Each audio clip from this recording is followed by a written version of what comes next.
जय माता दी। आप सभी का हमारे YouTube चैनल पर हार्दिक स्वागत है। आज सुने चैत्र मास महात्म्य में दूसरे अध्याय की कथा। सूत जी बोले, हे मुनिवरों, अब आप लोग एक अन्य इतिहास सुनिए जिसमें इस देवी भागवत के महात्म्य का वर्णन किया गया है। एक बार कुंभयोनि लोपामुद्रापति महर्षि अगस्त्य ने कुमार कार्तिकेय के पास जाकर उनकी भली भांति पूजा करके उनसे विविध प्रकार की बातें पूछी। भगवान कार्तिकेय ने दान, तीर्थ, व्रत आदि के महात्म से परिपूर्ण अनेक कथाओं का वर्णन उनसे किया। उन्होंने वाराणसी, मणिकर्णिका, गंगा तथा अनेक तीर्थों के महात्म का अत्यंत विस्तार पूर्वक वर्णन किया। उसे सुनकर अगस्त्य मुनि परम प्रसन्न हुए और उन्होंने महातेज संपन्न कुमार कार्तिकेय से लोक कल्याण के लिए पुनः पूछा। अगस्त्य जी बोले, हे तारक रिपु, हे भगवान, हे प्रभु, आप मुझे देवी भागवत के महात्म्य तथा उसके श्रवण की विधि भी बताएं। श्रीमद् देवी भागवत नामक पुराण सभी पुराणों में अति श्रेष्ठ है, जिसमें तीनों लोकों की जननी साक्षात सनातनी भगवती की महिमा गाई गई है। कार्तिकेय बोले, हे ब्राह्मण, श्रीमद् देवी भागवत के महात्म को विस्तार पूर्वक कहने में कौन समर्थ है। मैं इस समय संक्षेप में इसे कहूँगा, आप सुनिए। जो शाश्वती सच्चिदानंद स्वरूपा भोग तथा मोक्ष प्रदान करने वाली जगदम्बा हैं, वे स्वयं इस पुराण में विराजमान रहती हैं। अतएव हे मुने, यह श्रीमद् देवी भागवत उन जगदम्बिका की वांगमयी मूर्ति है, जिसके पठन एवं श्रवण से इस लोक में कुछ भी दुर्लभ नहीं है। विवस्वान के एक पुत्र हुए जो श्राद्ध देव नाम से प्रसिद्ध थे। संतान रहित होने के कारण उन राजा श्राद्ध देव ने वशिष्ठ मुनि की अनुमति से पुत्रेष्ट यज्ञ किया। तत्पश्चात मनु श्राद्ध देव की भार्या श्रद्धा ने यज्ञ के होता से प्रार्थना की, हे ब्राह्मण, आप कोई ऐसा उपाय करें जिससे मुझे कन्या की प्राप्ति हो। अतः होता ने मन में कन्या प्राप्ति का संकल्प करते हुए आहुति डाली और उसके विपरीत भाव के फलस्वरूप एक कन्या उत्पन्न हुई, जिसका नाम ईला रखा गया। इसके बाद पुत्री को देखकर उदास मन वाले राजा श्राद्ध देव ने गुरु वशिष्ठ से कहा, हे प्रभु, पुत्र प्राप्ति के आपके संकल्प के विपरीत ये कन्या कैसे उत्पन्न हो गई। ये सुनकर महर्षि वशिष्ठ ने ध्यान लगाया। इसमें होता का व्यतिक्रम जानकर वे ईला को पुत्र बनाने की कामना से ईश्वर की शरण में गए। मुनि के तप प्रभाव और भगवान की कृपा से सभी लोगों के देखते देखते ईला कन्या से पुरुष रूप में परिवर्तित हो गई। इसके बाद गुरु वशिष्ठ ने पूर्ण रूप से संस्कार करके उसका नाम सुद्युम्न रखा। कुछ समय बीतने पर सुद्युम्न युवा हुए और एक दिन सिंधु देशीय घोड़े पर चढ़कर वे आखेट के लिए वन में गए। अपने सहचरों के साथ वे कुमार सुद्युम्न एक वन से दूसरे वन में जाते हुए भटकते रहे और फिर संयोग से वे हिमालय की तलहटी के उस वन में पहुंच गए, जहां किसी समय देवादिदेव भगवान शंकर अपनी भार्या अपर्णा के साथ आनंद पूर्ण मुद्रा में रमण कर रहे थे। उसी समय भगवान शंकर के दर्शन की अभिलाषा से मुनिगण वहां आ गए और उन्हें देखकर पार्वती जी लज्जित हो गई। तब शिव एवं पार्वती को रमण करते देखकर उत्तम व्रत धारण करने वाले वे मुनिगण वहां से लौटकर वैकुंठ धाम की ओर चल दिए। तदनंतर अपनी प्रियतमा को प्रसन्न करने के लिए भगवान ने उस अरण्य को साथ दे दिया कि आज से जो भी पुरुष यहाँ प्रवेश करेगा वह स्त्री हो जाएगा। तभी से पुरुषों ने उस वन में जाना त्याग दिया था और संयोग बस वहां पहुंचते ही सुद्युम्न एक लावण्यमयी स्त्री के रूप में परिवर्तित हो गई। अपने सभी अनुचरों को पुरुष से स्त्री तथा घोड़ों को घोड़ियों में रूपांतरित हुआ देखकर सुद्युम्न आश्चर्यचकित हो गए। अब वह रूपवती तरुणी वन वन में विचरण करने लगी। एक बार वह बुद्ध के आश्रम के समीप पहुंची। स्थूल तथा उन्नत स्तनों वाली, बिंब फल के समान लाल ओठों वाली, कंद फूल के समान श्वेत दांतों वाली, सुंदर मुख तथा कमल के समान नयनों वाली उस सर्वांग सुंदरी तरुणी को देखकर कामदेव के बाणों से बिधे हुए अंगों वाले भगवान बुद्ध उस पर मोहित हो गए। वह सुंदर भौहों वाली युवती भी चंद्रपुत्र कुमार बुद्ध पर आसक्त हो गई और बुद्ध के साथ रमण करती हुई उनके आश्रम में रहने लगी। हे महर्षि अगस्त्य, कुछ समय बाद बुद्ध ने उस तरुणी से पुरुरवा नामक पुत्र को उत्पन्न किया। इस प्रकार बुद्ध के आश्रम में रहते हुए कई वर्ष बीत जाने पर किसी समय उसे अपने पूर्व वृत्तांत का स्मरण हो आया और वह दुखित होकर आश्रम से चली गई। इसके बाद गुरु वशिष्ठ के आश्रम में पहुंचकर उन्हें प्रणाम किया और सारा वृत्तांत कहकर पुरुषत्व की कामना करती हुई वह उनके शरणागत हो गई। इस प्रकार सभी बातों को जानकर वशिष्ठ जी कैलाश पर्वत पर जाकर विधि विधान से भगवान शंकर की पूजा करके परम भक्ति से उनकी स्तुति करने लगे। वशिष्ठ जी बोले, शिव शंकर, कपर्दी, गिरजा के अर्धांग एवं चंद्रमौली को बारंबार नमस्कार है। मृज सुखदाता कैलाशवासी नीलकंठ, भक्तों को भोग तथा मोक्ष प्रदान करने वाले आपको नमस्कार है। शिव स्वरूप शरणागत भयहारी वृषभ वाहन शरण दाता परमात्मा को नमस्कार है। सृजन पालन तथा संहार के समय ब्रह्मा विष्णु तथा महेश रूपधारी देवादिदेव वरदायक तथा त्रिपुरारी को मेरा नमस्कार है। इस प्रकार मुनि वशिष्ठ के द्वारा स्तुति किए जाने पर करोड़ों सूर्य सदृश प्रभा से युक्त एवं भगवती पार्वती के साथ नंदी पर आरूढ़ वे जगतपति भगवान शंकर प्रकट हो गए। चांदी के पर्वत के समान प्रभा वाले त्रिनेत्रधारी भगवान चंद्रशेखर शरण में आए हुए मुनि श्रेष्ठ वशिष्ठ से अत्यंत प्रसन्न होकर बोले। श्री भगवान ने कहा, हे विप्र से, आपके मन में जो भी इच्छा हो वह वर मांगिए।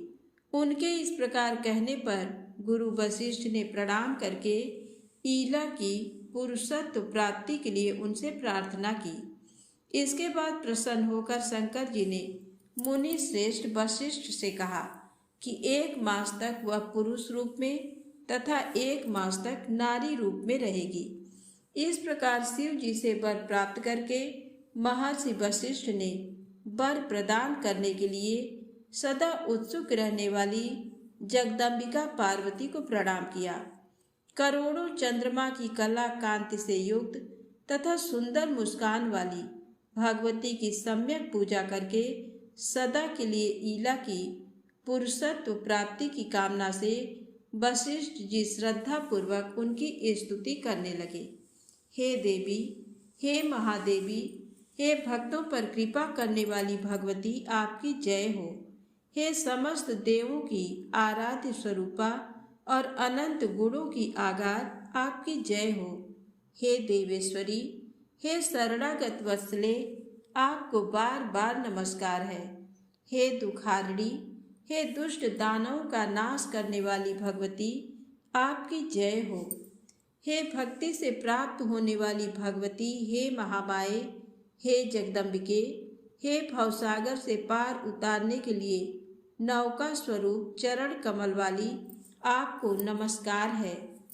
आपके चरण कमलों की सेवा से ही ब्रह्मा विष्णु तथा महेश आदि देवता विश्व के सृजन पालन तथा संहार हेतु सामर्थ्य प्राप्त करते हैं। धर्म अर्थ काम तथा मोक्ष प्रदान करने वाली हे देवेश्वरी, आप प्रसन्न हो। हे देवी, आपकी स्तुति करने में भला कौन समर्थ है, अतः मैं आपको केवल प्रणाम कर रहा हूँ। महर्षि वशिष्ठ जी द्वारा इस प्रकार भक्तिभाव से स्तुति किए जाने पर नारायणी पराम्बा दुर्गा भगवती तत्काल प्रसन्न हो गई। तदनंतर भक्त जनों का दुख दूर करने वाली महादेवी ने मुनि वशिष्ठ से कहा, हे मुनि श्रेष्ठ, आप सुद्युम्न के घर जाकर भक्ति पूर्वक मेरी पूजा करें। हे द्विज श्रेष्ठ, सुद्युम्न को 9 दिनों में मुझे प्रसन्नता प्रदान करने वाले श्रीमद् देवी भागवत पुराण का प्रेम पूर्वक श्रवण कराइए। उसके श्रवण मात्र से उसे सर्वदा के लिए पुरुषत्व की प्राप्त हो जाएगी।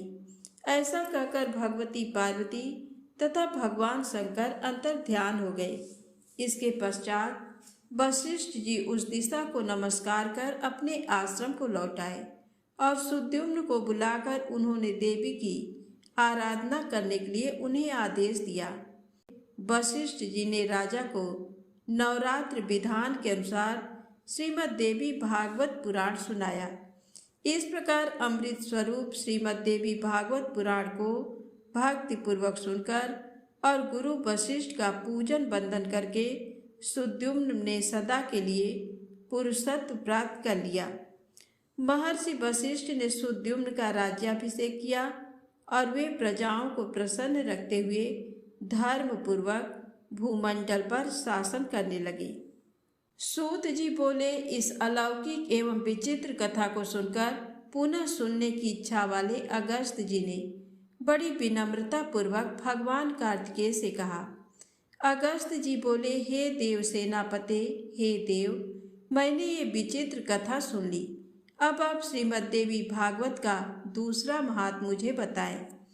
कार्तिकेय जी बोले, हे मित्रा वरुण से प्रकट होने वाले मुने, अब आप ये कथा सुने, जिसके एक अंश में भागवत की महिमा कही गई हो, धर्म का विशद वर्णन किया गया हो और गायत्री का प्रसंग आरंभ करके उसकी महिमा दर्शाई गई हो। उसे भागवत के रूप में जाना जाता है। ये पुराण देवी भगवती के महात्म से परिपूर्ण होने के कारण देवी भागवत कहा जाता है। वे परा भगवती ब्रह्मा, विष्णु और महेश की आराध्या हैं। रीता नाम से विख्यात एक महान बुद्धि संपन्न मुनि थे। रेवती नक्षत्र अंतिम भाग गंडांत योग में उनके यहाँ समयानुसार एक पुत्र उत्पन्न हुआ।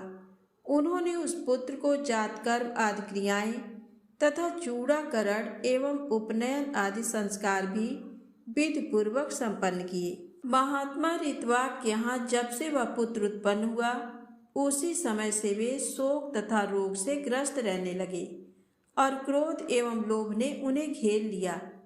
उस बालक की माता भी अनेक रोगों से ग्रसित होकर नित्य शोकाकुल और अति दुखी रहने लगी।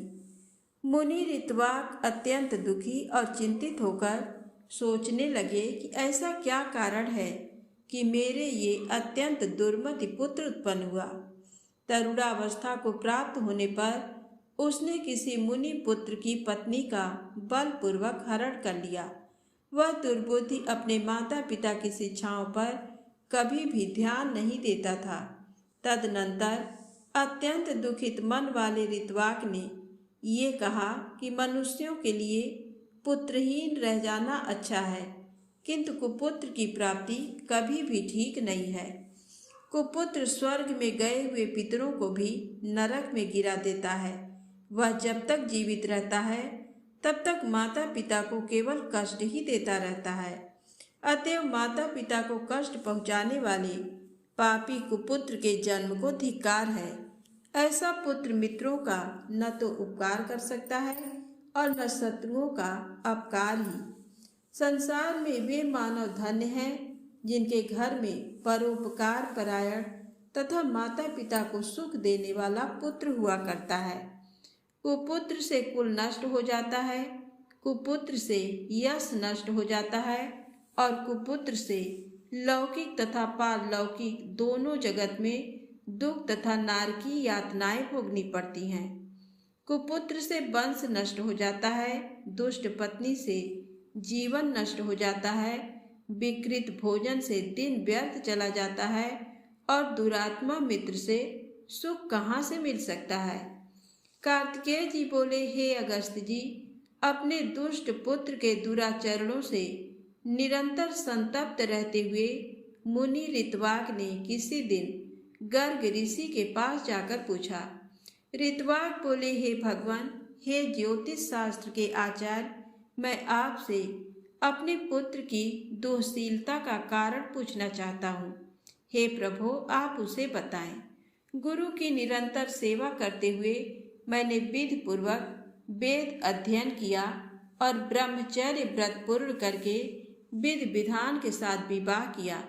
अपनी भार्या के साथ मैंने गृहस्थ धर्म का सदैव यथोचित पालन किया और विधि पूर्वक पंच यज्ञ का अनुष्ठान किया।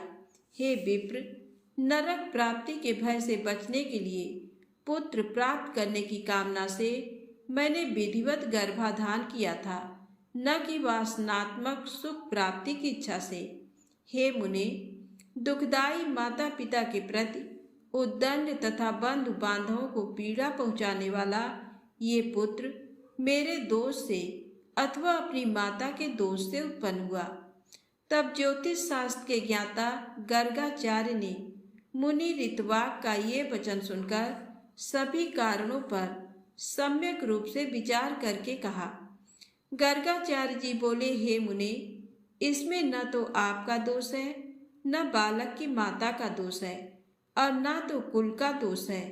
रेवती नक्षत्र का अंतिम भाग गंडांत योग ही इस बालक की दुर्विनीतता का कारण है। हे मुने, अशुभ बेला में आपके पुत्र का जन्म हुआ है, इसी कारण ये आपको दुख दे रहा है। इसमें लेश मात्र भी अन्य कोई कारण नहीं है। अतः हे ब्राह्मण, इस दुख के शमन के लिए आप प्रयत्न पूर्वक समस्त दुर्गतियों का विनाश करने वाली कल्याणी जगदम्बा दुर्गा की आराधना कीजिए। गर्गाचार्य जी का वचन सुनकर ऋत्वाक मुनि क्रोध से मूर्छित हो गए और उन्होंने रेवती को शाप दे दिया कि वह आकाश से नीचे गिर जाए। ऋत्वाक के शाप देते ही चमकता हुआ रेवती नक्षत्र सभी लोगों के देखते देखते आकाश से कुमुद पर्वत पर जा गिरा। वह कुमुद पर्वत रेवती के गिरने के कारण रैवतक नाम से प्रसिद्ध हुआ और उसी समय से वह अत्यंत रमणीक हो गया। रेवती को शाप देकर मुनि ऋत्वाक ने महर्षि गर्ग द्वारा बताए गए विधान के अनुसार देवी भगवती की सम्यक आराधना कर सुख और सौभाग्य प्राप्त किया। कार्तिकेय जी बोले, हे अगस्त जी, उस रेवती नक्षत्र के महान तेज से एक कन्या उत्पन्न हुई, जो अनुपम रूपवती होने के कारण लोक में दूसरी लक्ष्मी की भांति प्रतीत हो रही थी। रेवती नक्षत्र की कांति से प्रादुर्भूत उस कन्या को देखकर मुनि प्रमुच ने प्रसन्न होकर उसका रेवती ये नाम रख दिया। तदनंतर ब्रह्मर्षि प्रमुच उसे कुमुदाचल पर स्थित अपने आश्रम में ले आए और पुत्री की भांति उसका धर्म पूर्वक पालन पोषण करने लगे। समय पाकर यौवन को प्राप्त उस रूपवती कन्या को देखकर मुनि ने विचार किया कि इस कन्या के योग्य वर कौन होगा। बहुत अन्वेषण के बाद भी जब मुनि को उसके योग्य कोई वर नहीं मिला, तब वे अग्निशाला में प्रवेश करके अग्निदेव की स्तुति करने लगे। प्रमुच ऋषि के स्तुति गान से प्रसन्न होकर अग्निदेव ने कन्या के योग्य वर का संकेत करते हुए कहा, हे मुने, इस कन्या के पति धर्मपरायण, बलशाली, वीर, प्रिय भाषण करने वाले और अपराजेय राजा दुर्दम होंगे। तब अग्निदेव के इस वचन को सुनकर मुनि अत्यंत प्रसन्न हुए। संयोग से उसी समय आखेट के बहाने दुर्दम नामक प्रतिभाशाली राजा मुनि प्रमुच के आश्रम में आ गए। बलवान तथा अप्रतिम ओज से संपन्न वे थे। प्रियव्रत के वंशज राजा दुर्दम विक्रमशील के पुत्र और कालिंदी के गर्भ से उत्पन्न हुए थे। मुनि के आश्रम में प्रवेश कर और उन्हें वहां न देखकर राजा दुर्दम ने रेवती को प्रिय इस शब्द से संबोधित करके पूछा। राजा बोले, हे प्रिय, महर्षि भगवान प्रमुच इस आश्रम से कहाँ गए हुए हैं? हे कल्याणी, मुझे सच सच बताओ, मैं उनके चरणों का दर्शन करना चाहता हूँ। कन्या बोली, हे महाराज, महामुनि अग्निशाला में गए हुए हैं। राजा भी ये वचन सुनकर शीघ्रता पूर्वक आश्रम से बाहर निकल आए। इसके बाद प्रमुख मुनि ने राज लक्षण संपन्न एवं विनयामनत राजा दुर्दम को अग्निशाला के द्वार पर स्थित देखा। मुनि को देखकर राजा ने प्रणाम किया और तदनंतर मुनि प्रमुख ने शिष्य से कहा, हे गौतम, ये राजा अर्घ्य पाने के योग्य है, अतः शीघ्र ही इनके लिए अर्घ्य ले आओ। बहुत दिन बाद ये पधारे हुए हैं और विशेष रूप से ये हमारे जामाता हैं। ऐसा कहकर मुनि ने राजा को अर्घ्य प्रदान किया और राजा ने भी विचार करते हुए उसे ग्रहण किया। तत्पश्चात राजा के अर्घ्य ग्रहण करके आसन पर बैठ जाने के उपरांत मुनि प्रमुख ने उन्हें आशीर्वचनों से अभिनंदित करके उनका कुशल क्षेम पूछा। हे राजन, आप स्वस्थ तो हैं? आपकी सेना, कोष, बंधु बांधव, सेवकगण, सचिव, नगर, देश आदि की सर्व विधि कुशलता तो है?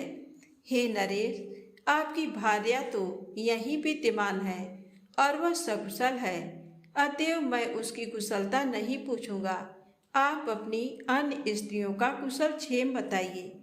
राजा बोले, हे भगवान, आपके कृपा प्रभाव से मेरी सर्व विधि कुशलता है। हे ब्राह्मण, अब मेरी ये जिज्ञासा है कि मेरी कौन सी भार्या यहाँ है। ऋषि बोले, हे पृथ्वीपते, संसार में अप्रतिम लावण्य से संपन्न रेवती नामक आपकी पत्नी यहाँ ही रहती है, क्या आप उसे नहीं जानते? राजा बोले, हे प्रभो, सुभद्रा आदि मेरी पत्नियां तो घर पर ही हैं। हे भगवान, मैं तो केवल उन्हें ही जानता हूँ, मैं रेवती को तो नहीं जानता। ऋषि बोले, हे महामते, हे राजन, इसी समय प्रिय के संबोधन से आपने जिससे पूछा था, अपनी उस योग्यतम प्रिया को आपने क्षण भर में ही भुला दिया। राजा बोले, हे मुने, आपने जो कहा वह असत्य नहीं है, किंतु मैंने तो सामान्य रूप से ऐसा कह दिया था, इसमें मेरा कोई दूषित भाव नहीं था, अतः आप मेरे ऊपर क्रोध ना करें। ऋषि बोले, हे राजन, आपका भाव दूषित नहीं था, अपितु आपने सत्य ही कहा था।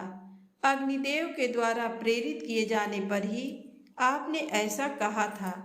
इसका पति कौन होगा, ऐसा मेरे द्वारा आज अग्निदेव से पूछे जाने पर उन्होंने कहा था कि इसके पति निश्चित रूप से राजा दुर्दम ही होंगे। हे महीपते, अतः मेरे द्वारा प्रदत्त इस कन्या को आप स्वीकार कीजिए। आप इसे प्रिय ऐसा संबोधित भी कर चुके हैं, अतएव अब शंका रहित होकर किसी अन्य विचार में न पड़े। मुनि का ये वचन सुनकर राजा दुर्दम चिंतन करते हुए चुप हो गए और मुनि उनके वैवाहिक अनुष्ठान की तैयारी में जुट गए। इसके बाद विवाह कार्य के लिए मुनि को तत्पर देखकर रेवती ने कहा, हे तात, आप मेरा विवाह रेवती नक्षत्र में ही संपन्न कराएं।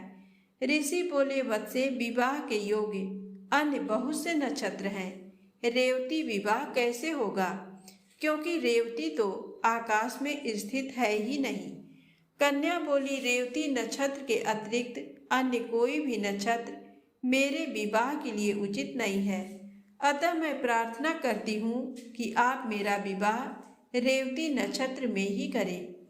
ऋषि बोले, पूर्व काल में मुनि ऋतवाक ने रेवती नक्षत्र को पृथ्वी पर गिरा दिया था। इस प्रकार अन्य नक्षत्र में यदि तुम्हारी श्रद्धा नहीं है, तब तुम्हारा विवाह कैसे होगा। कन्या बोली, तात, क्या केवल एक ऋतवाक ने ही तपश्चर्या की है? क्या आपने मन वचन कर्म से ऐसी तपस साधना नहीं की है? हे पिताजी, मैं आपके तपोबल को जानती हूँ। आप जगत की सृष्टि करने में समर्थ हैं, अतः आप अपने तप के प्रभाव से रेवती को पुनः आकाश में स्थापित करके उसी नक्षत्र में मेरा विवाह कीजिए। ऋषि बोले, तुम्हारा कल्याण हो, तुम जैसा मुझसे कह रही हो वैसा ही होगा। तुम्हारे हितार्थ मैं आज ही रेवती नक्षत्र को नक्षत्र मंडल में स्थापित करूंगा। कार्तिकेय जी बोले, हे अगस्त जी, ऐसा कहकर मुनि ने अपने तपोबल से शीघ्र ही पूर्व की भांति रेवती नक्षत्र को फिर से नक्षत्र मंडल में स्थापित कर दिया। तदनंतर मुनि प्रमुख ने रेवती नक्षत्रम विधि के अनुसार महात्मा राजा दुर्दम को वह रेवती कन्या सौंप दी। इस प्रकार कन्या का विवाह कर देने के उपरांत मुनि ने राजा से कहा, हे वीर, तुम्हारी क्या अभिलाषा है, मुझे बताओ, मैं उसे पूरी करूंगा। राजा बोले, हे मुने, मैं स्वयंभू मनु के वंश में उत्पन्न हुआ हूँ, अतः मैं यही कामना करता हूँ कि आपकी कृपा से मुझे मनवंतराधिपति पुत्र की प्राप्ति हो।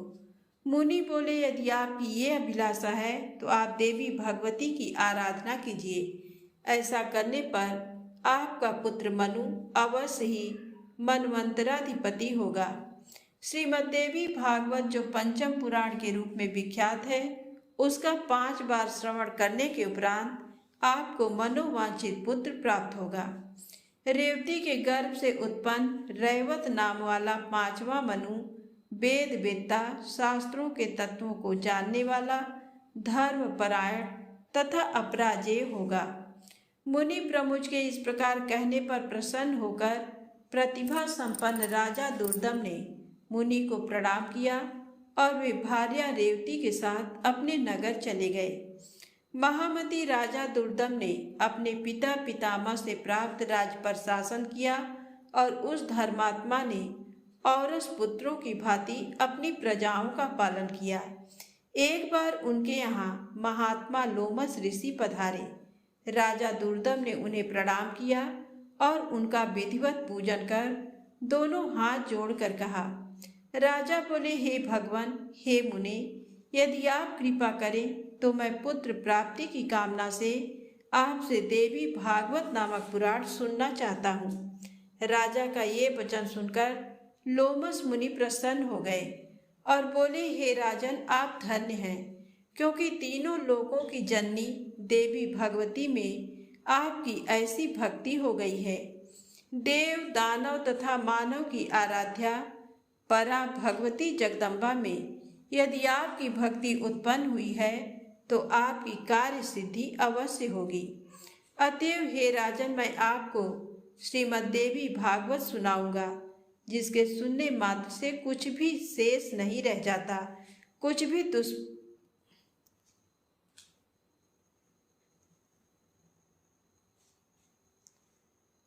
जिसके सुनने मात्र से कुछ भी दुष्प्राप्य नहीं रह जाता। हे ब्राह्मण, ऐसा कहकर मुनि ने किसी शुभ दिन में कथा का आरंभ किया। अपनी पत्नी के साथ राजा ने 5 बार श्रीमद्देवी भागवत पुराण का विधिवत श्रवण किया। कथा समाप्ति के दिन धर्मनिष्ठ राजा दुर्दम ने अत्यंत प्रसन्नता पूर्वक श्रीमद्देवी भागवत पुराण तथा लोमस मुनि की पूजा की। राजा ने नवार मंत्र से हवन करके कुमारी कन्याओं को भोजन कराया और सपत्नीक ब्राह्मणों को प्रभूत दक्षिणा दान द्वारा संतुष्ट किया। कुछ समय बीत जाने पर भगवती की कृपा से उस रानी रेवती ने लोक कल्याणकारी गर्भ धारण किया। इसके बाद जब समस्त ग्रह नक्षत्र अपने अपने अनुकूल स्थानों पर थे और सभी मांगलिक कृत्य संपन्न हो गए थे, ऐसे शुभ समय में रेवती ने पुत्र को जन्म दिया। पुत्र के जन्म का समाचार सुनकर राजा दुर्दम अत्यंत प्रसन्न हुए और उन्होंने स्नान करके स्वर्ण कलश के जल से पुत्र का जात कर्म आदि संस्कार संपन्न किया। तदनंतर राजा ने विधि पूर्वक दान देकर ब्राह्मणों को संतुष्ट किया। समय पर पुत्र का उपनयन संस्कार करके राजा ने अपने पुत्र को अंगों सहित वेदों का अध्ययन कराया। इस प्रकार राजा का वह रैवत नामक तेजस्वी पुत्र समग्र विद्याओं का निधान, धर्मपरायण, अस्त्र विशारदों में श्रेष्ठ, धर्म का वक्ता तथा धर्म का पालन करता हो गया। इसके बाद ब्रह्मा जी ने रैवत को मनु के पद पर नियुक्त किया और वे श्रीमान मनवंतराधिप के रूप में धर्मपूर्वक पृथ्वी पर शासन करने लगे। इस प्रकार मैंने देवी भगवती के इस प्रभाव का संक्षिप्त रूप से वर्णन कर दिया। इस श्रीमद् देवी भागवत पुराण के महात्म का विस्तार पूर्वक वर्णन करने में कौन समर्थ है। सूत जी बोले, हे ब्राह्मणों, इस प्रकार श्रीमद् देवी भागवत का महात्म तथा उसकी विधि सुनकर और कुमार कार्तिकेय की पूजा कर अगस्त्य जी अपने आश्रम चले आए। हे विप्रों, मैंने आप लोगों के समक्ष श्रीमद् देवी भागवत का ये महात्म कह दिया। जो मनुष्य श्रद्धा पूर्वक इसका श्रवण तथा पाठ करता है वह इस लोक में संपूर्ण भोगों का सुख प्राप्त करके अंत में मोक्ष प्राप्त करता है। तो प्रेम से बोले, रानी की जय हो। यदि आपको ये कथाएं अच्छी लगी हो तो प्लीज़ लाइक अवश्य करें, चैनल को सब्सक्राइब करें, ज़्यादा से ज़्यादा शेयर करें। जय माता दी, जय भोलेनाथ।